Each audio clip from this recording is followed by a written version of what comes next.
السلام علیکم اسٹوڈنٹس، امید ہے آپ سب خیریت سے ہوں گے۔ میں ادیبہ حنیف، آپ کی اسلامیات کی ٹیچر۔ آج ہم نے سورۃ انفال سبق نمبر 3 کی ایکسرسائز یعنی کہ مشق حل کرنی ہے۔ چلیں سبق سٹارٹ کرتے ہیں۔ اعوذ باللہ من الشیطان الرجیم۔ سب سے پہلا ہمارا کوشچن ہے الکلمات والتراکیب، مین کیا ہے الفاظ کے معنی۔ تو آج ہم نے پہلے یہ سولو کرنا سوال۔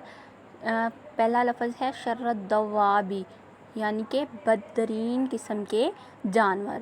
استاجیبو حکم مانو، پکار کا جواب دو۔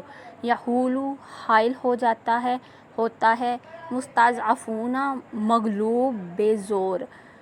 یتخطف وہ اچک لیے جائیں۔ لا تخونو تم خیانت نہ کرو۔ التمارین دوسرا سوال ہے ہمارا التمارین یعنی کہ مشق ایکسرسائز۔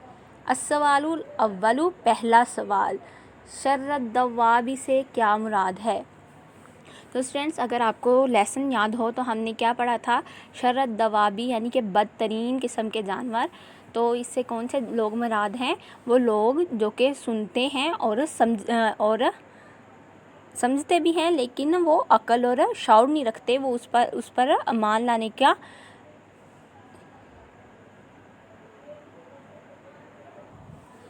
عقل و شعور سے کام نہ لیں۔ مطلب اس سے کون سے لوگ مراد ہیں؟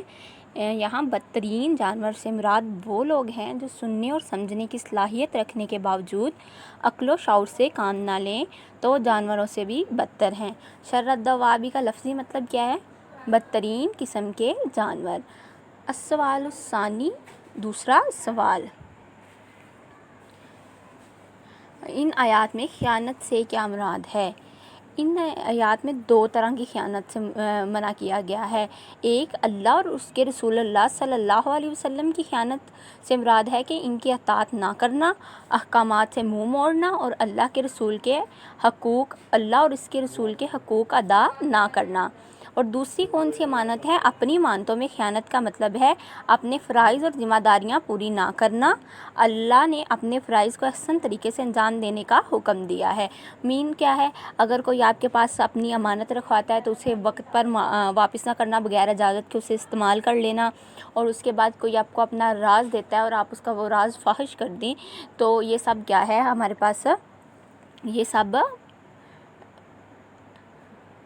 پاس امانتوں میں خیانت ہے۔ آگے ہے السوال الثالث تیسرا سوال، مندرجہ العبارات کا مفہوم بیان کیجیے۔ سب سے پہلے ہے وَلَا تَكُونُوا كَالَّذِينَ قَالُوا سَمِعْنَا وَهُمْ لَا يَسْمَعُونَ۔ وَلَا تَكُونُوا اور نہ ہو جانا كَالَّذِينَ ان لوگوں کی طرح، قالو جو کہتے تھے، سَمِعْنَا ہم نے سن لیا، وَهُمْ لَا يَسْمَعُونَ اور وہ حقیقت میں نہیں سنتے تھے۔ تو ان آیات میں منافقین کو حکم دیا گیا کہ وہ یہودیوں کی طرح نہ ہو جائیں۔ یہودیوں کا طرز عمل تھا کہ وہ اپنے نبی سے کہتے تھے ہم نے آپ کی بات سن لی، یعنی آپ کی اطاعت و فرما برداری کریں گے، حالانکہ وہ ہمیشہ نبی کی نافرمانی کرتے تھے۔ اس کا مطلب یہ ہے کہ وہ نبی کی بات سنتے ہی نہیں تھے۔ نیکسٹ ہے ان شر الدواب عند اللہ الصم بکم الذین لا یعقلون۔ ان بے شک شر الدواب بدترین قسم کے جاندار، عند اللہ اللہ کے پاس، صم گونگے، بکم بہرے، الذین جو لوگ لا یعقلون عقل نہیں رکھتے۔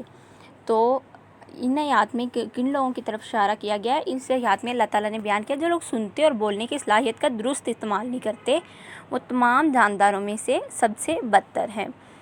یہاں وہ لوگ مراد ہے جو ناحق بات کرتے ہیں، ناحق بات سنتے ہیں اور اللہ کے عطا کردہ عقل و شعور کی صلاحیتوں سے کام نہیں لیتے۔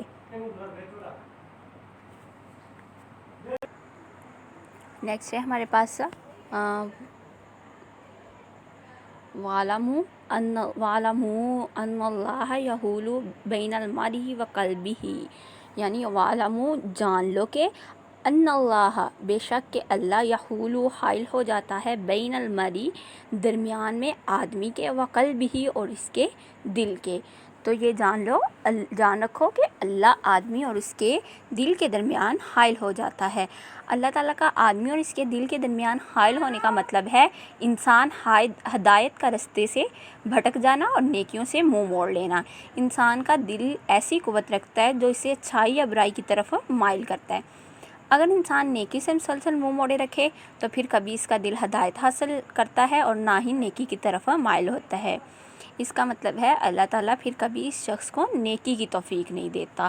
مین کیا ہے، ہم نے ایک آیت پڑھی تھی، اگر اللہ تعالیٰ ان میں ذرا برابر بھی ان کے دل میں اچھائی دیکھتا تو انہیں ضرور ہدایت عطا فرماتا۔ مین اگر اللہ تعالیٰ ہمارے دل میں رائی کے دانے کے برابر بھی ایمان دیکھے تو وہ ہمیں مکمل ہدایت عطا فرماتے ہیں۔ تو اگر انسان کے دل میں بہت زیادہ برائی آ جائے تو پھر اللہ تعالیٰ اسے اس کے حال پہ چھوڑ دیتے ہیں، اسے کبھی بھی ہدایت نہیں عطا فرماتے۔ واللہ اعلم۔ نیکسٹ ہے ہمارے پاس واتقوا فتنة لا تصیبن الذین ظلموا منکم خاصۃ۔ واتقوا اور ڈرتے رہو فتنة اس فتنہ سے، لا تصیبن الذین جو کہ ہرگز واقع نہ ہوگا، الذین ان لوگوں پر، ظلموا جنہوں نے ظلم کیا، منکم تم میں سے، خاصۃ خاص۔ اور اس فتنہ سے ڈرو جو خصوصیت کے ساتھ انہی لوگوں پر واقع نہ ہوگا جو تم میں گناہ گار ہیں۔ اس آیت میں نیک لوگوں کو ایسی تباہی سے بچنے کا حکم دیا گیا ہے جس کا شکار گناہ گاروں کے ساتھ ساتھ وہ خود بھی ہوں گے۔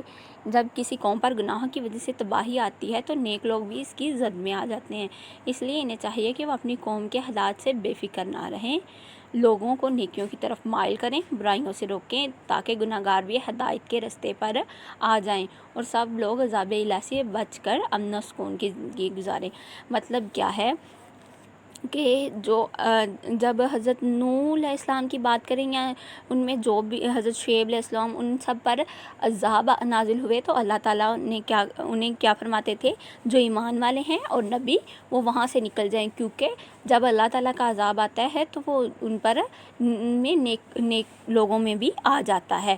تو ایک طرف یہ فرمایا گیا اور دوسرا یہ کہ جب آپ اپنی لوگوں کو چاہیے کہ وہ اپنے ارد گرد نیکی کی ترغیب کرتے رہیں، یہ نہ ہو کہ وہ خود نیکوکاروں میں شامل ہو اور اس کے ارد گرد ہدایت سے باخبر رہ جائے۔ آگے ہے وَاعْلَمُوا أَنَّمَا أَمْوَالُكُمْ وَلَا أَوْلَادُكُمْ فِتْنَةٌ ثُمَّ أَنَّ اللَّهَ عِندَهُ أَجْرٌ عَظِيمٌ۔ وَاعْلَمُوا اور جان رکھو، انما کہ بے شک جو اموالکم تمہارے مال، و اولادکم اور تمہاری اولاد، فتنۃ آزمائش ہے، وَأَنَّ اللَّهَ اور بے شک اللہ، عندہ پاس ہے اس کے، اجر عظیم بڑا۔ اور جان رکھو کہ تمہارا مال اور اولاد بڑی آزمائش ہے اور یہ کہ اللہ کے پاس نیکیوں کا بڑا ثواب ہے۔ مال اور اولاد ایسی چیزیں ہیں جس سے انسان کو بہت محبت ہوتی ہے۔ بعض اوقات انسان اولاد کی محبت میں گرفتار ہو کر ناجائز ذرائع سے آمدنی بھی اختیار کر لیتا ہے، اس ڈر سے کہیں میری اولاد مفلسی کا شکار نہ ہو جائے۔ اس طرح بعض اوقات دولت کا غلام بن کر حرام و حلال کی تمیز کھو بیٹھتا ہے، اس لیے اللہ تعالیٰ نے مال اور اولاد کو بڑی آزمائش قرار دیا ہے۔ نیک انسان اللہ کے دین پر قائم رہتا ہے اور آزمائشوں پر پورا اترتا ہے اور ان دونوں چیزوں کے سامنے اللہ کے احکامات کو فراموش نہیں کرتے۔ ان کے لیے اس کے بدلے میں اللہ ان لوگوں کو ان کے نیک اعمال کے سبب بہت بڑا اجر عطا فرمائے گا۔ تو مطلب کیا ہے، ہم ابھی بھی بعض اوقات دیکھتے ہیں ہمارے لیے ہم اپنی اولاد کے لیے پیرنٹس کیا کرتے ہیں، ناجائز طریقے سے کہیں سے بھی وہ ان کی خواہشات کو پورا کرنے کے لیے کوئی نہ کوئی چیز انہیں دینے کے لیے کہیں سے بھی، وہ چاہے جائز ہو چاہے ناجائز ہو، وہ انہیں لا کے دیتے ہیں، کہیں میری اولاد بھوکی نہ رہ جائے، مفلسی کا شکار نہ ہو، ان کا کوئی خواہش نہ رہ جائے۔